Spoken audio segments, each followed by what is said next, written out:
started talking about this in the early 1990s, and very few people were ready to hear about it. I have had a relationship with human beings from the constellation of Andromeda. They're an incredible race. Now, they're not gods, okay? In the metaphysical community, in the UFO community, the New Age community, it's dangerous to worship your myths and your idols, because when you do that, you don't necessarily see their faults. And everybody has faults. They are a fifth-dimensional race. They are technologically 10,000 years more advanced than us, and spiritually probably closer to 50,000. But they still have their own issues, okay, with their own society. They're still evolving. Regardless of who makes first contact, who shows up afterwards, bottom line is this: we are all at different stages of evolution, but no one is better than any other. The Andromedans first came here because something happens in the future. And there's a very negative imbalance that occurs in their future. And in tracing it back, they traced it back to our solar system. We are getting all kinds of help and intervention from many different races. And the reason for that is fascinating, to be perfectly honest with you. And it's probably going to take a little while for it to sit with you, but it's important that I do the best that I can to share this. It is the Andromedan perspective that all of us on this planet are genetic royalty. That inside each one of us, we hold the combined DNA of 22 different extraterrestrial races. Many of us have already been through this cycle of evolution on a spiritual level, okay? So now you have highly spiritually evolved beings who came in to time, choosing to forget who they were, stepping into genetic royalty physicality. Now, within that physicality and that genetic makeup that we also have the racial memories of these races.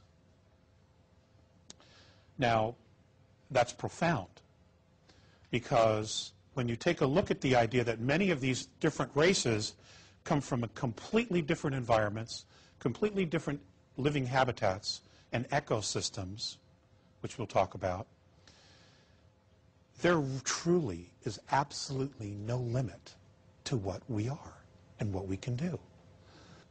We're going to get all the help in the world, but they are not going to do the work for us. They're just not.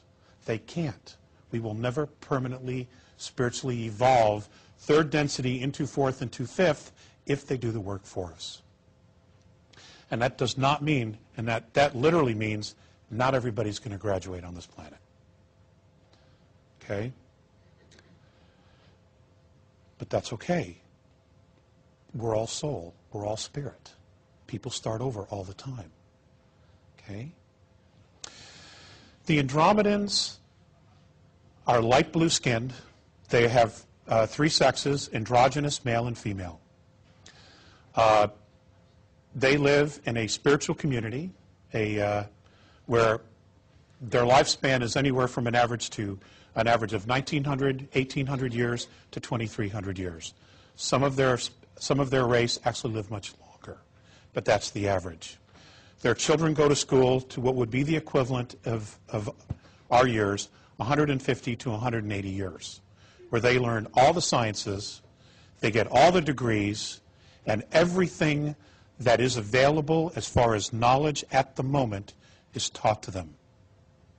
So when these kids grow up, they are in fact smarter than their parents. And that's called the law of consistency, which is what they practice. All right? They would never, ever consider dumbing down their children so that they could be managed or controlled, because that's sabotaging the race. They travel in arcs, or motherships, we would call them. The one that I'm the most familiar with, that I spent 3 months on, is an 800 miles cylindrical sphere that has hundreds of floors. It is much bigger on the inside than it is on the outside. And I have no idea how they do that. I still don't know. But even their scout craft are bigger on the inside than they are on the outside. They have these enormous parks on the inside where they grow all their food. They are fruitarians. Okay? They breathe oxygen like we do. They drink water like we do. But they live off of fruit. And they grow these type of fruits on their craft. They have 20, 30, 40-mile parks on virtually every floor, and along the sides of the parks is where they habitate. There's like apartments all around the circles. And there's wildlife, there's animals, there's birds, things that look like squirrels. There's all these different life forms. They have animals that, well, the closest thing they have is something that looks like a squirrel, but it isn't a squirrel. Okay? But it's very clever, and all the animal life is telepathic. It completely interacts with all of the people there. The children are all telepathic. They do not speak. Very few do. Morine has learned to speak, and that's because of my relationship with him over the last 40 years. He made an effort. My relationship with the Andromedans have been primarily with two beings. A very old gentleman, a sage. His skin has gone pale because of his age. His name was Phaseus. Phaseus was about 4 foot 11, 4 foot 9 tall. Very old. In our years, he was 4,300 years old. So he was like a Yoda, but very stiff, very stiff. Morine, on the other hand, is 2,300 years old.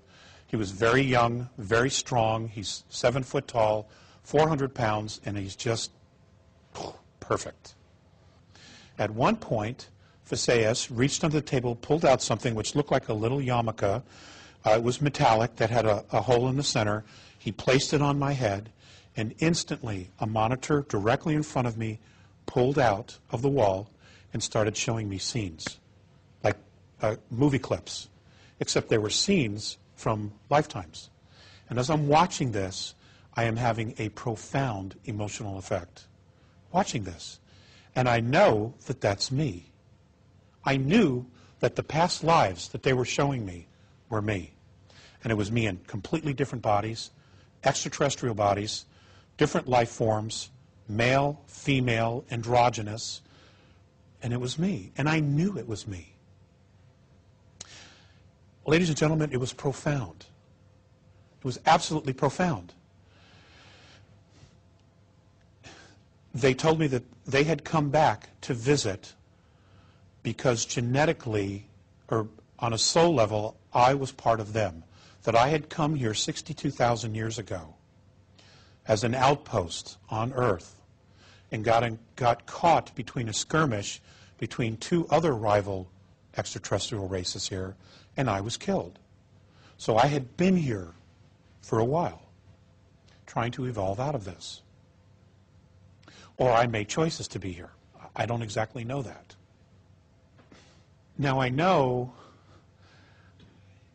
I can't prove any of this to you. But it's real for me. It's totally real for me. And I share that with you because as you're exercising discernment, those of you who are here just exploring, trying to figure it out, you are soul first. Okay, the physicality is the last part of you. You are soul first. And the soul is far wiser than the body will ever be. And I know that. Okay, so this was very real and is real for me. I love them. I absolutely love them. They are my brothers. They are my family. And the Andromedan people love us because genetically they're connected to us. And they have been extremely worried about us for a long time. There was a meeting to decide what to do here. There was a great deal of concern about intervening to assist us in our evolution because there were outside influences that were doing everything they could to suppress our evolution. A very large contingency, fortunately, thought that it was in not only their best interest, but in our best interest to at least give us the opportunity to make our own choices without being manipulated. But the reality is, the reason it's coming from the outside is because we pulled it here. Us. Okay, as a collective consciousness. We pulled all that to us. We even pulled the ETs here. And they've been here for a very, very long time. Okay, the worshiping of the gods, Hermes and Titan and yada, yada, yada. Okay? We did that. We do have a window, however. And I know that there's a lot of talk of 2012. I honestly do not know what's going to happen. I don't know exactly how it's going to happen. I don't necessarily know that I want to know. This is quite an adventure.